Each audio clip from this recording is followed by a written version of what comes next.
જય હિન્દ વિદ્યાર્થી મિત્રો, આજે આપણે અગાઉ જે પાર્ટ વિભાગ બી તમને એમાં દાખલા નંબર 25થી 30 સુધી સમજાવ્યા હતા એ અધૂરું કામ પૂરું કરી લઈએ. સૌથી પહેલાં આપણે વર્તુળના દાખલા ગણવાના છે, એટલે એમાં કંઈક એવું પૂછી શકે તો એના વિશેની ચર્ચા કરી લઈએ. વર્તુળના કેન્દ્ર થી વર્તુળના કોઈ પણ બિંદુ સુધીનું અંતર આપણે આને ત્રિજ્યા કહીએ છીએ.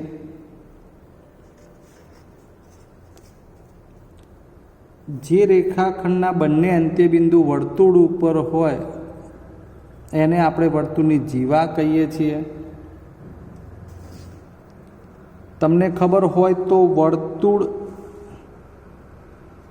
કેન્દ્રમાંથી પસાર થતી જીવા આ કેન્દ્રમાંથી પસાર થાય છે, જેને આપણે વ્યાસ કહીશું. અને વ્યાસની અંદર જો આ કેન્દ્ર ઓ હોય તો ઓપી અને ઓક્યુ આ બંને ત્રિજ્યાઓ પણ થાય. આખા પીક્યુને વ્યાસ કહેવાય, પણ ઓપી બરાબર ઓક્યુ બરાબર આર થાય. પીઆરને જીવા કહેવાય. વ્યાસ પણ એક જીવા જ છે, જે વર્તુળના કેન્દ્રમાંથી પસાર થાય અને મોટામાં મોટી જીવા છે.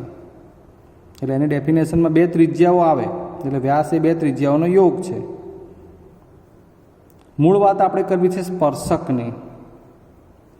તો આ એક રેખા, માનો કે આપણે એને એલ કહીએ, એ એવી રેખા છે જે વર્તુળને માત્ર એક જ બિંદુ ટી આગળ સ્પર્શે છે. એ ટી આગળ સ્પર્શતી રેખા જે વર્તુળના સમતલની હોવી જરૂરી છે. નહીંતર તમે જુઓ, આ પેન્સિલ મેં આડી મૂકી છે તોય સ્પર્શે, તો આ સમતલ માટેની વાત છે. પણ હું એને આમ ઊભી મૂકું તો પણ એ સ્પર્શે. આમ પસાર તો થઈ શકે, પણ એને આ સમતલ, જે આડું સમતલ છે, એ સમતલની રેખા ના કહી શકાય. એટલે સમતલ જે હોય એ સમતલ માટેની જ વ્યાખ્યા બની શકે. એટલે વર્તુળનો સ્પર્શક એટલે શું? તો વર્તુળને એક અને માત્ર એક જ બિંદુમાં છેદતી, હવે ખાસ શબ્દ, વર્તુળના સમતલની રેખાને વર્તુળનો સ્પર્શક કહેવાય. તથા તે બિંદુને સ્પર્શ બિંદુ કહેવાય. બાકીના માપ મેં તમને સમજાવી દીધા છે. એટલે અહીં ટી એ સ્પર્શ બિંદુ બને. વળી એક વાત બીજી પણ કરી દઉં કે આ ત્રિજ્યા જે છે અને આ સ્પર્શક, આપણે પ્રમેય ભણી ગયા છે, બંને પરસ્પર સ્પર્શ બિંદુ આગળ લંબ હોય, કાટખૂણો બનાવે. ક્લિયર? તો ક્યાંક એ રીતે સમજણમાં પૂછે વ્યાખ્યા રૂપે તો તમને આવડવું જોઈએ. જોઈએ મિત્રો, હવે 31મા નંબરનો પ્રશ્ન. મેં તમને પહેલાં વર્તુળની સમજૂતી માટેનો પ્રશ્ન સમજાવી દીધો. વર્તુળના કેન્દ્રથી 13 સેમી અંતરે આવેલા બિંદુ એ થી દોરેલા સ્પર્શકની લંબાઈ 12 સેમી છે, તો વર્તુળનો વ્યાસ શોધો. સપોઝ કે આ વર્તુળનું કેન્દ્ર ઓ લીધું, ત્યાંથી 13 સેમી અંતરે આ બિંદુ એ, મતલબ કે આ 13. હવે સ્પર્શકની લંબાઈ 12 સેમી એટલે શું? તો તમને ખબર હોવી જોઈએ કે વર્તુળને એક અને માત્ર એક બિંદુમાં છેદતી રેખા, જે હમણાં આપણે સમજાવ્યું, એને સ્પર્શક કહેવાય. આ એમાંથી પસાર થતી રેખા જે વર્તુળને એક જ બિંદુમાં સ્પર્શે છે એને આપણે અત્યારે સ્પર્શક કહી શકીએ. એટલે શું બની જાય? એટી આખી રેખાને વિચાર કરો તો સ્પર્શક કહેવાય. પરંતુ જ્યારે સ્પર્શકની લંબાઈની વાત થાય છે ત્યારે બહારના બિંદુ એ થી ટી સુધીનું અંતર, આ જે ઘટ્ટ કરું છું હું, એને સ્પર્શકની લંબાઈ કહેવાય ને, જે 12 સેમી આપી છે. વ્યાસ શોધવાનો કયો છે, એક સ્ટેપ વધારે છે, ત્રિજ્યા જ મળે પહેલાં તમને, અને ત્રિજ્યામાંથી ડબલ કરો એટલે વ્યાસ મળે. તમારે જનરલી વ્યાસ શોધવાનો કયો હોય એટલે ત્રિજ્યા શોધવાનો જ પ્રયત્ન કરવાનો. તો તમને ખબર છે કે સ્પર્શ બિંદુથી કેન્દ્ર સુધી જે રેખાખંડ લંબાવશો, સ્પર્શ બિંદુથી કેન્દ્ર સુધી, એટલે એ બની જશે ત્રિજ્યા, અર્થાત આ વર્તુળનું કેન્દ્ર અને આ વર્તુળનું બિંદુ એ વચ્ચેનું અંતર, આને કહેવાય ત્રિજ્યા, આર. ક્લિયર? તો માપ તમારી સામે તૈયાર થઈ ગયા છે. હવે આકૃતિ પણ ક્લિયર છે. જરા લખાણ લખી નાખીએ કે અહીં ઓ કેન્દ્રિત વર્તુળમાં, આ તમને મૌલિક સૂઝથી લખતા આવડવું જોઈએ, એ બહારનું બિંદુ છે જ્યાં ઓએ બરાબર 13 સેમી, એટી સ્પર્શક છે અને એટી બરાબર 12 સેમી અને ઓટી બરાબર આર શોધવાનું છે. ઓટી લંબ એટી અથવા ટીએ, ઓટી લંબ એટી બરાબર છે પ્રમેય અનુસાર. તો એ ઓટી લંબ એટી એટલે કે ત્રિજ્યા અને સ્પર્શક પરસ્પર સ્પર્શ બિંદુ એ લંબ હોય, માટે પાયથાગોરસના નિયમ મુજબ થાય.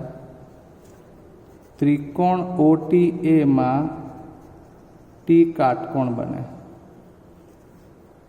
હવે સૂત્ર વાપરવાનું કે ભાઈ કાટખૂણો બનાવતી બાજુ ઓટી સ્ક્વેર ટી એ સ્ક્વેર બરાબર કર્ણકોણ બને છે ઓએ. ઓટી સ્ક્વેર જે શોધવાનું છે, આ 12નો વર્ગ, આ 13નો વર્ગ, ઓટી બરાબર તમારે 13નો વર્ગ માઇનસ 12નો વર્ગ, 169 માઇનસ 144, 25 વધશે, અને માટે ઓટી બરાબર વર્ગમૂળ 5, માટે ત્રિજ્યા થઈ ગઈ 5, વ્યાસ બરાબર 2 ગુણ્યા ત્રિજ્યા. ડન. આટલું તો આવડવું જ જોઈએ. બહુ જ સરળ દાખલો છે, પૂછાય એટલે પૂરા માર્ક્સ લાવી શકાય. નેક્સ્ટ. સુંદર દાખલો.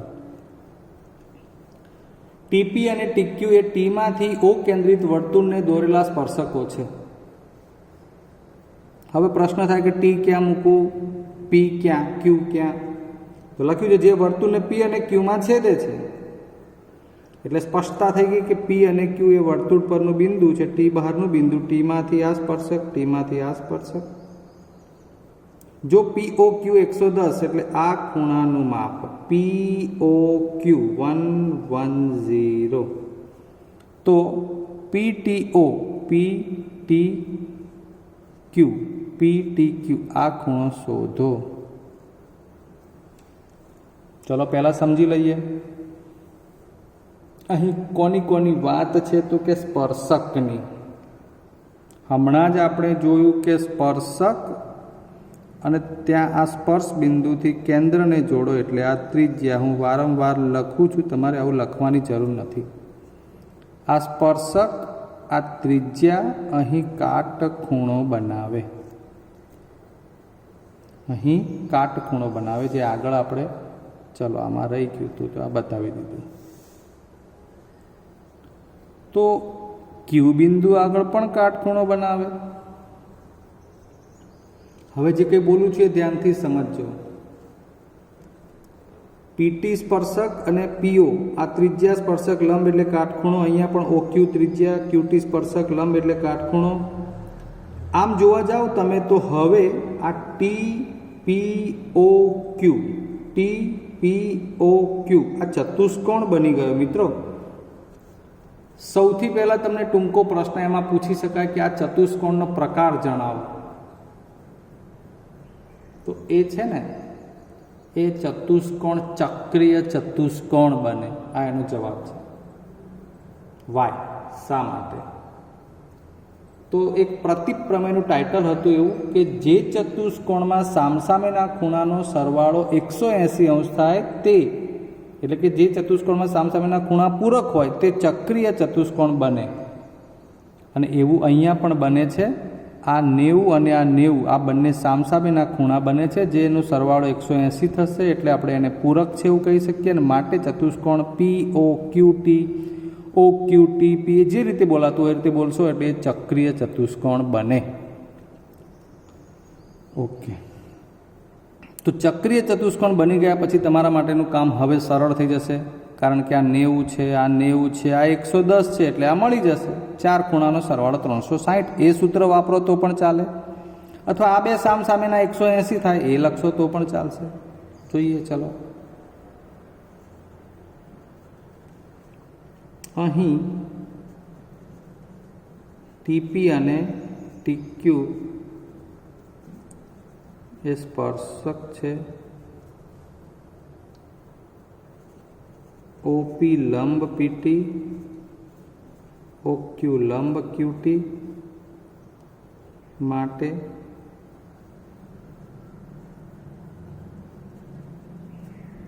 ચતુષ્કોણ OPTQ માં સામસામેના ખૂણા P અને Q પૂરક બને છે. ખબર પડી કેમ? P અને Q 90 થયા ને એટલે બંનેનો સરવાળો 180 એટલે પૂરક બને છે. અને માટે આપણે લખી નાખીએ કે ચતુષ્કોણ OPTQ ચક્રીય ચતુષ્કોણ બને. હવે હું તમને ફરીવાર યાદ કરાવી દઉં. તમે ચારેય ખૂણાનો સરવાળો 360 એ 9મા ધોરણમાં લખ્યું જ છે, એ પ્રમાણે પણ કરી શકો. હું આ અત્યારે એટલા માટે લખું છું કે તમને આઈડિયા રહે કે આ બંનેનો સરવાળો પણ 180 જ કરવાનો છે. અને માટે ખૂણો O વત્તા ખૂણો T 180°. બરાબર. ચક્રીય ચતુષ્કોણમાં સામસામેના ખૂણા પૂરક હોય એટલે આ 110° T શોધવાનો છે. T થઈ જશે 3 અક્ષરમાં. હવે લખી નાખીએ PTQ 70°. ડન. આટલું ઇઝી કામ છે જો બધું સમજાય તો. આવડી ગયું. વર્તુળના 3 સળંગ આપણે દાખલા જોઈ લીધા. 3માંથી આજે છેલ્લા 2 ગણ્યા આપણે થિયરી વગરના, મતલબ કે પ્રેક્ટિકલ દાખલા છે, એમાં 2માંથી એક ટોપિક તો આવે જ. 34મા પ્રશ્ન વાંચુઓ. 2 ઘન પૈકી પ્રત્યેકનું ઘનફળ 125 સેમી ઘન છે. પહેલાં તો ઘન એટલે શું? ક્યુબ. સમઘન જેને આપણે બોલીએ છીએ ને એને ઘન એકલું પણ કહી શકાય. એટલે આ 2 ઘન પૈકી દરેકનું ઘનફળ 125 છે. દાખલા તરીકે આ 2 ઘન છે, બંનેને જોડવાથી એવું લખ્યું છે. બંનેને જોડવાથી. ચલો આ 2 તમને હું જોડેલા બતાવી દઉં. હવે તમને 2 અલગ અલગ દેખાતા હશે, એક આ બાજુ એક આ બાજુ. આનું ઘનફળ 125 છે, આનું ઘનફળ 125 છે. આ બંનેને જોડી દઈએ તો એનાથી બનતા પદાર્થનું કુલ પૃષ્ઠફળ શોધો એવું કહ્યું છે. સૌથી પહેલાં નક્કી કરીએ કે આને જોડવાથી કયો પદાર્થ બને, તો લંબઘન બને. આને જોડવાથી શું બને છે? લંબઘન. એટલે આ લંબઘનનું કુલ પૃષ્ઠફળ પૂછ્યું છે. આપ્યું છે શું? બંને અલગ અલગ ઘન એનું ઘનફળ આપ્યું છે, એમાંથી લંબઘનનું પૃષ્ઠફળ પૂછ્યું છે. હવે તમારે પ્રશ્ન કરવાનો કે આ લંબઘનનું કુલ પૃષ્ઠફળ શોધવાનું સૂત્ર શું? તો એ સૂત્ર તમને યાદ આવવું જોઈએ. 2 LB વત્તા BH વત્તા HL આ પ્રમાણેનું છે. અર્થાત લંબાઈ, પહોળાઈ ને ઊંચાઈ 3 માપ જોઈએ. ક્લિયર? હવે આ 125 ઘન સેમી છે, આ ઘનફળ છે. કોનું? ઘન. હવે ઘનની પણ આકૃતિ ક્લિયર કરો તો ખબર પડે. ઘન એટલે પેલો પાસો આપણે જે આગળ પણ સમજાવ્યું હોય, તો એ પાસો કે જેમાં લંબાઈ, પહોળાઈ, ઊંચાઈ, ઊંડાઈ જે કંઈક હોય એ બધું સરખું જ માપ હોય. તો સૌથી પહેલાં આપણે એ ઘનફળ 125 છે એનો ઉપયોગ કરીને એની લંબાઈ શોધવી પડે. એટલે આપણે પહેલાં શોધી નાખીએ, પછી બીજી ચર્ચા કરીએ. તો અહીં ઘનનું ઘનફળ બરાબર 125 સેમી ઘન છે, માટે એલ ઘન બરાબર 125 એટલે કે 5નો ઘન 5 આવી જશે. પેલું ઘનફળ હોય એટલે ઘન કહેવાય, સેન્ટીમીટર કહેવાય. તો હવે આમાં વિચારો તો ખબર પડે કે જો આ લંબાઈ થઈ ગઈ 5, તો આ પણ લંબાઈ જ હોય. તો આખા ઘન માટે ટોટલ લંબાઈ કેટલી થઈ ગઈ? 10. બસ આ એક જ માપ ધ્યાનમાં લેવાનું છે ખાસ, કારણ આ લંબાઈ બે જોડ્યા ને એટલે બંનેની લંબાઈ મળી, એટલે 5 ને 5 10. પણ તમે જોશો તો આ બધી ઊંચાઈ તો 5 જ રહે, પહોળાઈ પણ એની 5 જ રહે. એટલે હવે લખીશું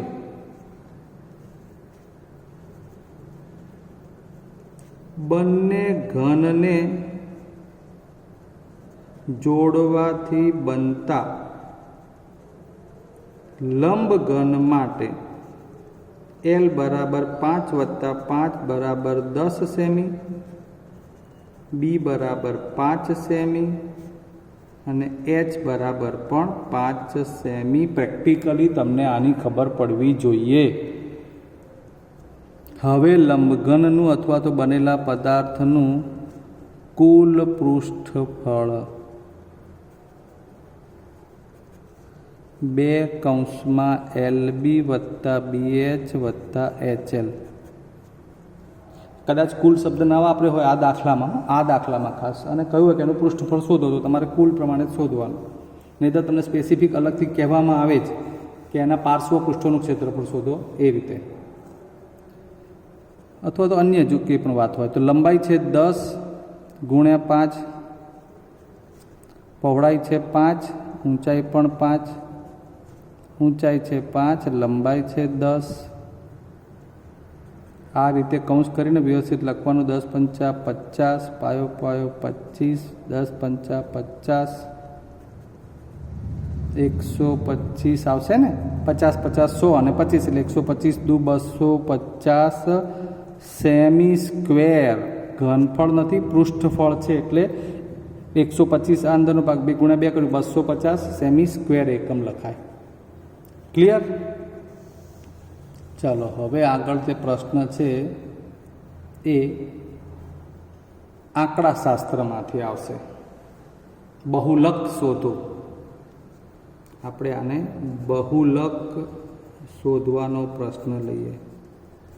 રકમ તો કોઈ પણ રીતે આપી હોય કે નીચેના આવૃત્તિ વિતરણ માટે બહુલક શોધો, કે કોઈ જે ગણતરી કરીને બની હોય માહિતી, એ માહિતી પ્રમાણે રકમ આપે. આપણે એના બહુલક શોધવા માટે શું કરવાનું છે, જરા એનું પહેલાં કોષ્ટક બનાવી દઈએ.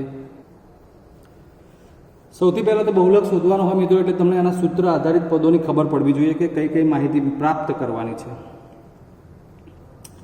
આ રીતે તમારે પરીક્ષામાં રકમ ના લખ્યું હોય તો આન્સર કરી અને નંબર ખાસ આપવાનો હોય, આન્સર નંબર ખાસ આપવાનો હોય, નહીંતર તો તમારો પ્રશ્નનો જવાબ નંબર ખોટો ને તો માર્ક્સ નહીં મળે. તો આ વર્ગ અને આવૃત્તિ, ચલો સૌ પહેલાં આપણે આવૃત્તિનું ટોટલ પણ મારી લઈએ. તો 8 ને 4 12 ને 9 21 ને 6 27 ને 3 30 ની 0 વધી આવી 3 ને 1 4 ને 3 7 ને 1 8 9 અને 10.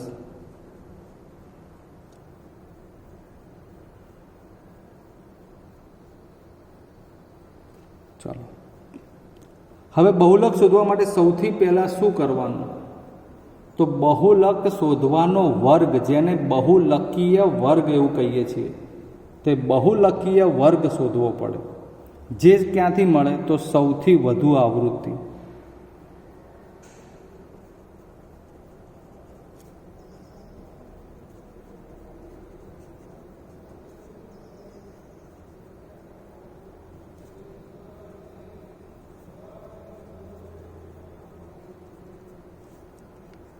આ 30 વાળો જે વર્ગ છે એ બહુલક શોધવાનો વર્ગ છે. 23 થી 31. સૌથી પહેલાં શું કામ છે આપણું? બહુલકીય વર્ગ શોધવાનું. જે કેવી રીતે મળે? તો સૌથી વધુ આવૃત્તિ આપી હશે એ જોવાની. હવે સૂત્રમાં તમને ખબર છે કે F1, F0, F2 આવે છે, બરાબર ને? તો આપણે બહુલકવાળી જે આવૃત્તિ છે એને યાદ કરો. F1 કહીએ છીએ, આ F0 અને આ F2. અત્યારે હું માહિતી બહુ લખતો નથી. આપણને સૂત્રની ખબર છે કે Z બરાબર L plus F1 minus F0 upon 2F1 minus F0 minus F2 ગુણ્યા H. સૌથી પહેલાં L, તો જે બહુલકીય વર્ગ હોય એનું અધઃ સીમા બિંદુ જે અત્યારે 23 મળશે. પછી F0 જે તમને શીખવાડ્યું એ પ્રમાણે કે બહુલકીય વર્ગવાળી F1 તો F0 14, F1 આવશે 30, F2 આવશે 19. હવે H ને શું કહીએ છીએ? તો કે વર્ગ લંબાઈ. અહીં ખાસ ધ્યાનમાં લઈ લો, વર્ગ લંબાઈમાં સતત આવૃત્તિ વિતરણ પ્રમાણે છે. જો આવું હોય તો તમારે આમાં ડિફરન્ટ ગણી લેવાનું કે 15માંથી 7 જાય તો 8, 23માંથી 15 જાય તો 8, 31માંથી 23 જાય તો 8, 39માંથી 31 જાય તો 8, 47માંથી 39 જાય તો 8. જે સરખો છે એ જ બની જાય વર્ગ લંબાઈ. ક્લિયર? બધા માપ તૈયાર છે. L છે 23,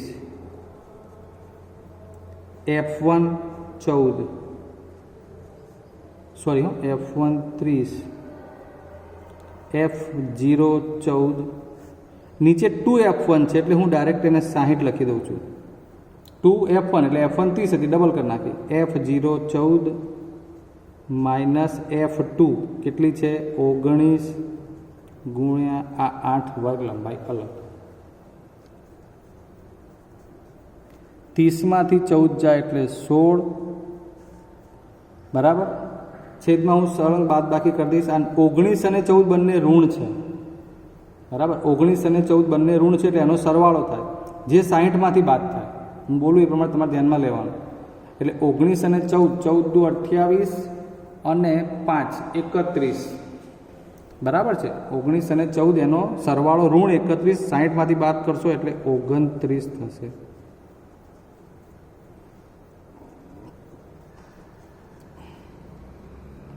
અવિભાજ્ય સંખ્યા આવી ગઈ મિત્રો. એટલે આ તમારે છેદ ઉડાવવાનો પ્રશ્ન જ નહીં આવતો. 16 ગુણ્યા 8 કરીને 29 વડે ભાગવું પડે એટલે 16 અઠ્ઠા તો તમારા 128 થઈ જશે. 8 છંગ 48, 4 8 એકા 8 ને 4 12 ભાગ્યા 29. આ 16 ગુણ્યા 8 કરીને ભાગ્યા 29 કર્યા. હું મારી રીતે અહીંયા જવાબ હવે લખું છું, બરાબર 23 વત્તા 128 ભાગ્યા 29 કરવાના થાય. કેટલા? 128 ભાગ્યા 29. આપણે એનું રફ કામ જોઈએ. આ રહ્યા 128, આ 29. જો 30 હોત ને તો 3 ચોક 12, 4 વડે ભાગ ચાલી જાય. એટલે 4 વડે તો ચાલશે જ. 9 ચોક 36 વધી 3, 4 દુ 8 ને 3 11. 8માંથી 6 જાય તો 2, 12માંથી 11 જાય તો 1. પોઈન્ટ મૂકી 0 ઉતારો. ફરી પાછા 4 વડે એટલે 116 આવી જશે. 4 વધશે 0, એપ્રોક્સિમેટલી 4.41. 29 એકા 29 ભાગ ચલાવી શકાય. એટલે 4.41 અર્થાત 23 ને 4 27.41. અહીંયા જે એકમ આપ્યો હોય એ લખવાનો. દાખલા તરીકે વર્ગમાં કોઈ એકમમાં રૂપિયાની માહિતી હોય તો રૂપિયા, વર્ષની માહિતી હોય તો વર્ષ, ઉંમરની માહિતી હોય તો ઉંમરમાં, ઊંચાઈની માહિતી હોય તો ઊંચાઈમાં, સેન્ટીમીટર, મીટર, જે હોય એ માપ એકમ લખવો પડે. ચલો હવે છેલ્લે સંભાવનાનો એક્ઝામ્પલ. ચિંકી અને પિંકી બે મિત્રો છે. બંનેના જન્મદિવસ, એનો ઓપ્શન છે, એક જ દિવસે હોય અથવા જુદા જુદા હોય. મેં રકમ લાંબી ના લખતા, ખાલી લખ્યું છે ટૂંકમાં એક જ દિવસ એવું લખવાનું સમજવાનું છે, નહીં જુદા જુદા દિવસ સમજવાનું. તો તેની સંભાવના શોધો. શું કરશો? સૌથી પહેલાં આપણે ઘટના વિચારીશું. તો અહીં લીપ વર્ષ અવગણવું એવું લખ્યું છે. લીપ વર્ષનો મતલબ શું એ સમજી લો કે જે વર્ષને 4 વડે નિશેષ ભાગી શકાય એ લીપ વર્ષ કહેવાય. જેમ કે 2020 તો એને 4 વડે ભાગી શકાય, પછી સીધું 2024 જ આવે, એટલે દર 4-4 વર્ષવાળું વર્ષ આવે પછી. પણ અહીંયા આપણને કહ્યું છે કે લીપ વર્ષને અવગણવું મતલબ લીપ વર્ષ નથી. હવે લીપ વર્ષ હોય તો એમાં 366 દિવસ હોય, નથી તો આપણે 365 દિવસ ગણવાના છે. લીપ વર્ષ અવગણવાનું હોવાથી કુલ પ્રયત્નોની સંખ્યા અથવા તો કુલ પરિણામની સંખ્યા 365 થાય. આ મહત્વની બાબત છે. હવે ઘટના એ બંને મિત્રનો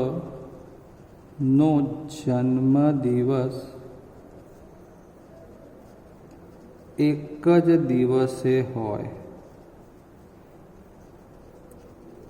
ઘટના એના સાનુકૂળ પરિણામ. હવે ધ્યાન આપજો ખાસ, આવું લખવું પડે બધું વ્યવસ્થિત. ઘટના લખી અને ઘટનાના સાનુકૂળ પરિણામ.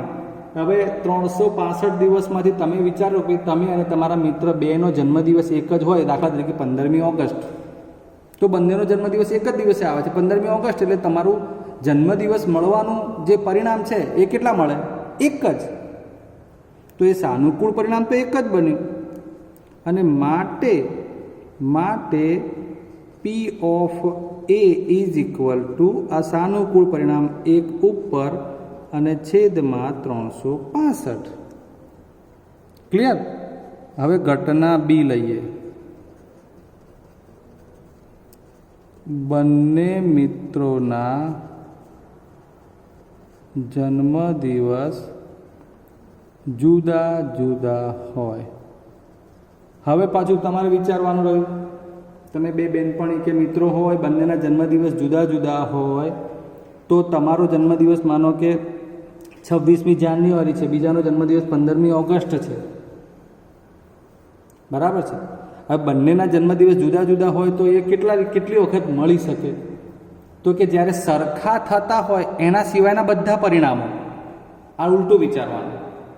બંનેના જન્મદિવસ જુદા જુદા કેટલી વખત મળી શકે? તો સરખા થતા હોય એ સિવાયના પરિણામો. તો સરખા થતા હોય એવું એક જ વાર બને, બાકીના બધા દિવસમાં જુદા જુદા હોય.